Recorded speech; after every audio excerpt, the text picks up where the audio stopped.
ভারত অধিনায়ক রোহিত শর্মা সত্যি সত্যি কি অক্ষর প্যাটেলকে ডিনারে নিয়ে গিয়েছিলেন?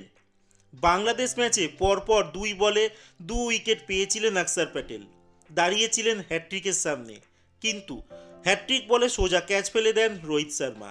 এরপর ম্যাচ শেষে পুরস্কার বিতরণী অনুষ্ঠানে এসে অধিনায়ক বলেছিলেন তিনি নৈশভোজে নিয়ে যাবেন অক্ষর প্যাটেলকে। এরপর ঠিক কী হয়েছিল?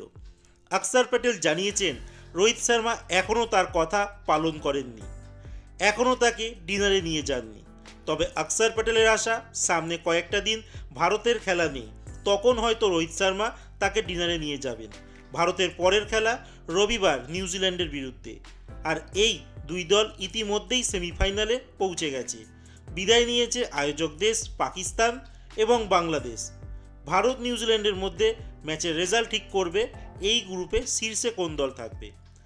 আইসিসিকে দেওয়া একটা ভিডিও সাক্ষাৎকারে রোহিতের উদ্দেশ্যে হাসতে হাসতে অক্ষর প্যাটেল বলেছেন, এর আগে তুমি বলেছিলে খুব চাপের ম্যাচ আছে, এখন তো আমরা সেমিফাইনালে উঠে গেছি, নিউজিল্যান্ড ম্যাচের আগে 6 দিন সময় রয়েছে, তাই আমার আশা এই কদিনের মধ্যে একদিন তোমার সাথে ডিনার যাওয়ার সুযোগ পাবো। বর্তমানে পরপর 2 ম্যাচ জিতে ভারতীয় ক্রিকেটাররা ফুরফুরে মেজাজে আছে। বিরাট সুমনরা রান পেয়েছেন, মোহাম্মদ শামি, কুলদীপ যাদব, হার্দিক পান্ডিয়ারা ম্যাচে প্রভাব ফেলেছেন ভালো। ভারতের তরুণ ওপেনার শুভমান গিলকে নিয়ে মুগ্ধ দক্ষিণ আফ্রিকার প্রাক্তন ক্রিকেটার হাসিম আমলা।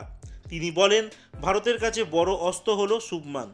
একদিনের ক্রিকেটের শুরুতেই শুভমান এবং রোহিত যে কোনো দলেরই কাছে চিন্তার কারণ হয়ে উঠতে পারেন।